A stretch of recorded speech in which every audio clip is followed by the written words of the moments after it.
me kase na kire abro ye wo abro ye wo yo brofo papa danka William se wodi wani esi danka William so masa kwiti wan kwa fofo badan kwayo abro ye akokwa bi ye fo no saraga onya okaye nyoma bi awo saraga na office saraga na ko Burkina Faso babia Burkina baby wo to galamse abro ye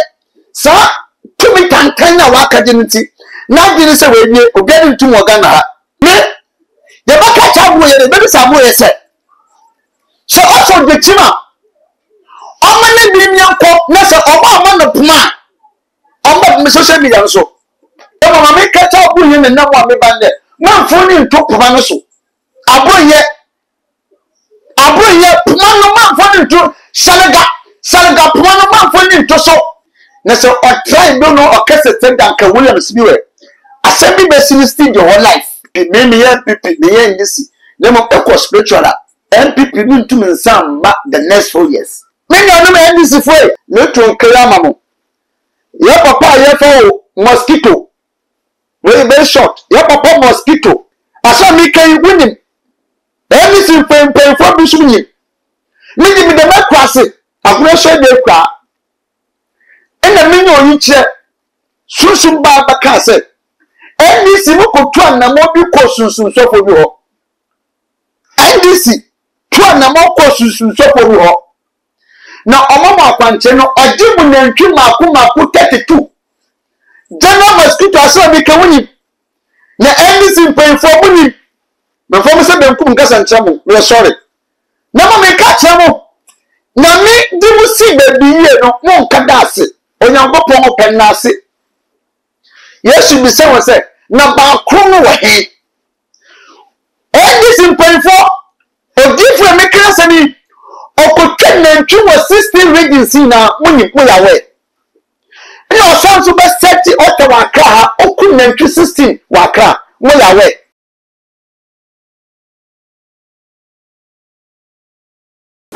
for Blue Regional Chairman Metre Abronye efi ebra wo ba bonte be kasa ye ma na no kwotira so Penny Nicholas Duncan Williams NPP for ba bonte e de kata be tu bia chese samwa wo kan ye no wo mo de wo mo ni mu asem ya ko ma twom ho e de efiri ho se amnyoku Ghana for chese saa ne ye na NPP for ye enso ni e be ya akabone na nkasa se wo yi no be the free party no wo mu ni free party ni afeso ye ma mpanya be de chi a wo twomko e Dr. Muhammad Bawumia Ghana for e chese ni Abronye e ye no e best say wo nkasa ni din asay the chances ya wo president sign into abano enfama ni biem ene me saka commission John Boko e wo menche ha ene ni bedidi nkomoni afa ho ahwe se ede na ekoso e wo NPP mo ne kunu so from unam from ni Abronye e ye ya wo kasa e wo na no tira so Penny Nicholas Duncan Williams e wo so so bi e wo party no so ene ompo ono kasa so ana aba me se obo me stress so me subscribers no e ye too much e ya kai se ode ba on the account sa na upload ni so for the first person ya wo sa ebidi kai akabi busa ka mo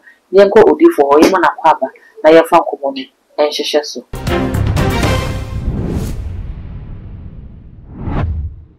odi for mo akwaba oba pa ma je so na wa point ni na me adom na so na me shira amen NPP political party no at the date about 31st January 2026 obekwa koto aba na wo mayi nipa oba bi di party nanim se onkopre franka no emfama wo se say hit ni na honorable Ken ene Dr. Muhammad Bawumia entem ne Abronye ba ya wo beye ye ni nsem wo ke kalifa nya nipa ho ebi trese ebe ha Dr. Bawumia the chances ojenese yo oba pa ya misraw o se for the good won so efe oba pay me kase na kire Abronye wo abro ye wo yo brofo kokko ye wo yo brofo man woni bibi man kase chabo ye jamo didi MPs many politicians have some many problem but what here Benyamedi for so na papa danka Williams na Abronye wodi wanya sire ho no me kase mi oba woni bibi Abronye said Jimmy sorry to say some wolf no all ye ni na si bibi so a secret abana for you okay but in the main secret no there Abronye kokko bi ye from Saraga what did that yes I was nothing region nothing part of Ghana yes okay Saraga okay onye okaye nyoma bi ewo saraga na office saraga na ko Burkina Faso baby a Burkina baby wo tu garanse okaye nyoma bi so abro nyose meboa me fantio but me yesusu nzofo ina ye mo wa say apparently better social media no yes anyama no so according to nyoma guy baba me di bibia baba her life the boy hwe nyoma ni ahwade abonye sa tumi tantan na waka je nti na dini se we obiari ntum oga na ha ba me to abonye fo se fancy force iye medimede iye menyemen tumi na waka ji ade kutu ade obi nso tumi no obi na de ma na obi odi sa tumi no ma obi so de ma no masa calm down papa Duncan Williams say when you see Duncan Williams so masa put one plan for bada o kwayo ele me gi for man for one into Salaga man for one into Burkina Faso me na make a tro mami ya brother now I didn't know you say be effective about me o say effective about me o me di me nyasam na mo botu ne fo sabi na be ma say yenji eduro ndi ala so me ka wonta se mitepa yenji eduro yenji eduro ndi me ka che wenne eduro edu mi de feri mama ka se me che de bia wada manda mo nyo bandan de bia wada mande de bia wada ma bu yen se mo nyo obanda na dwene se wawie enti me metaguna so de ekwana se mutum gbogbo mu kopi me ko hwe na cha se me hu enti katense on turubas na Ghana nyane dibye odi fo na se ne wo kan wo kire se ne abro nya eye ne nyina ne nice bibi so akwaji suman bi na odi ye ne wo ye na bibi ko so odi fo ye hwe asofo bebre na ewo Ghana ye nkase ne waka de afa sofo pani Nicholas Duncan Williams ho no eye da bi nya sa ne ye kan na emom ye hwe ensam na wo ka wo mu no wo kire se sofo pani Nicholas Duncan Williams ene asofo ko bi abopo se ye mampeni John Dramani Mahama ombema ne cha term we assign the beam aka ho to be ko 8 years ye wahama abra ye ba beto ba Dr. Muhammadu Bawumia eye ne campaign no so beto monten so sa se asofo bi asori atia ne se wo ye kramoni ofre nyame onye kristoni enti ye nto aba ne fentia no ama enu gina so bi mo ka sa de ne ka ho binti ena wo lusu ye ntini abro nye eken no ko so ba me me wan si but Bawumia womun djuma a ombaje na bedadi osofu bia nka nchen so ye nkramoni oh we beto media no so oh to adwu madam that's a job na me enye se Bawumia bu djuma ombaje nka se futu ndimi ase onyuma di watre oda senye onyuma di watre oda senye onyuma di watre oda senye onyuma di watre Bawumia oda senye nduma Bawumia NPP mai okuba ye won faso no won 2024 no so fu bia no ye etika chabu ye de me ye ba ka chabu ye de be sabu ye se so also de tima o ma ne bi mi anko na se oba no puma o ma social media so abu ye o de program bi apuma won nchen ene na se so me ka chabu ye se Ghana ye bi de wo no boto Ghana ene bi mo Ghana enti sanga ma na oye mo wa okaka mo nkofu bi wenye favor nkofu bi nim se asofo no na wata mahama chi emegede dabi NPP me NPP me ye ndisi na mo ekọ spiritual NPP ni ntum nsamba the next 4 years enti no de odi for mania break digide omo boy ne wonte omo oh ma me ne digide de nsa mahama si ye the last 4 years afa enti no de catch am na mama me catch up bu yin na mo me bande man foni ntopoma no so aboye puma no man foni nto salaga puma no man foni nto so na nkasa ntadi fo wonim say onye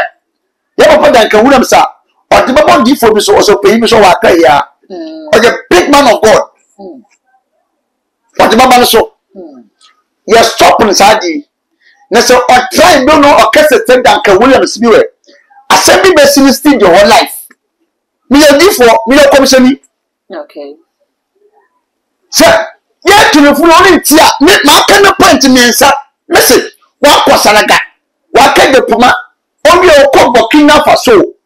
My kind of money, sir, who will Puma do? So, Puya Macma so some of one brother wants to make up your fellow commission John Boko.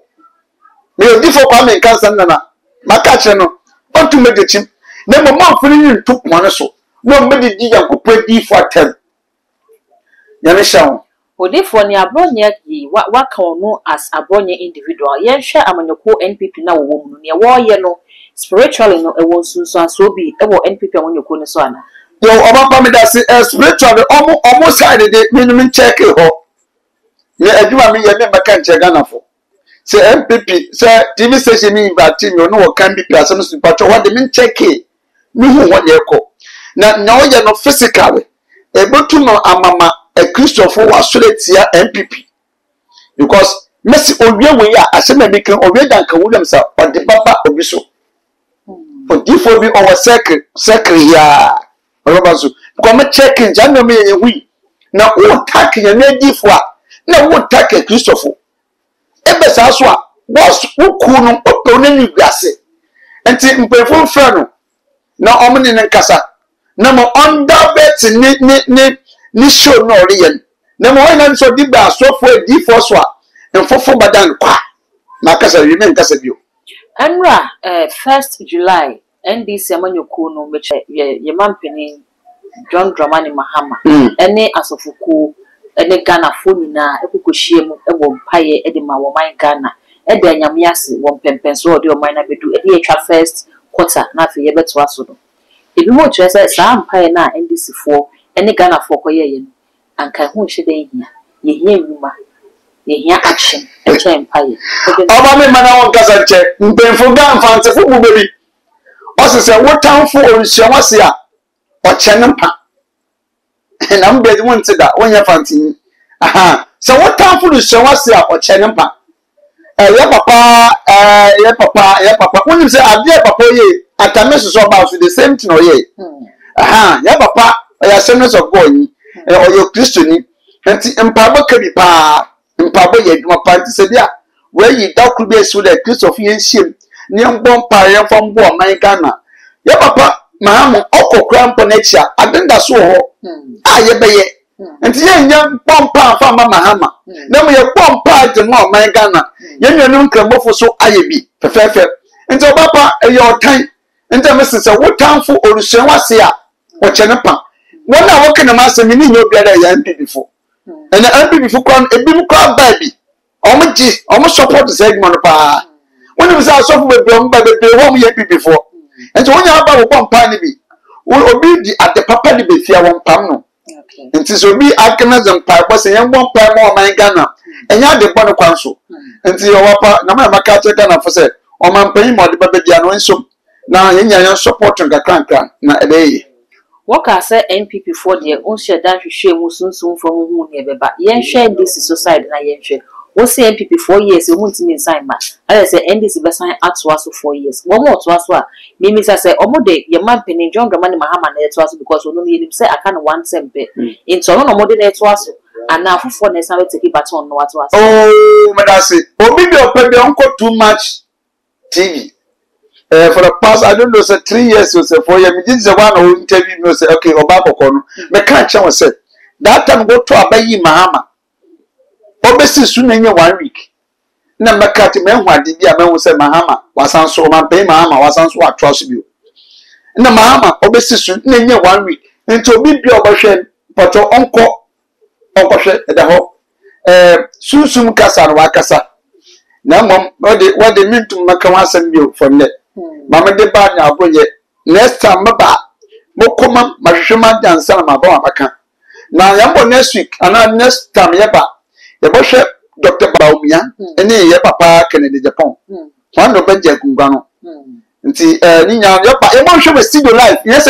that can make prefer say wo be their life na ko fa hwe de bo hwe mo hia ne ya hwe enya bible no kwafo enya hwe ye de mpona hwea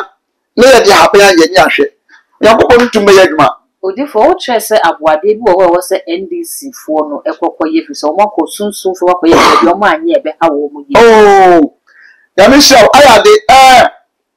me nya no NDC fo e o commission ndo boko ni o ma na metie odi fu kansa na me to nkira mamo ye papa ye fo mosquito very very short ye papa mosquito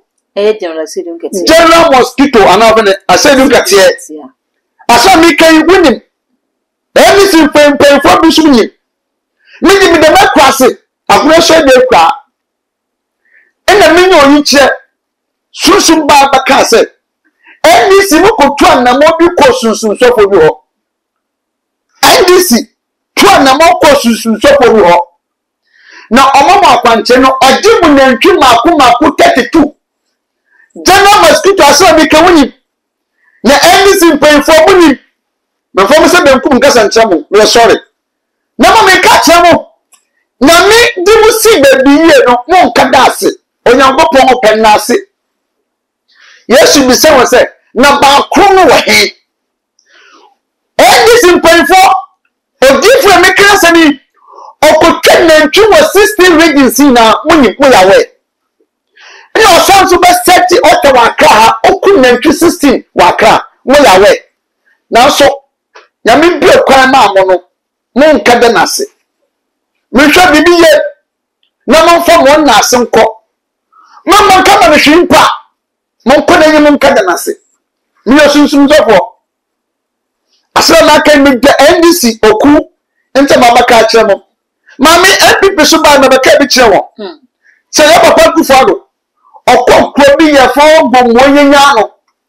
papa ko ye ezieni ye papa ku fado ko ka ye nyoma papa ba bonte no wanka de na se nti wanka anka de na se na mamu be the west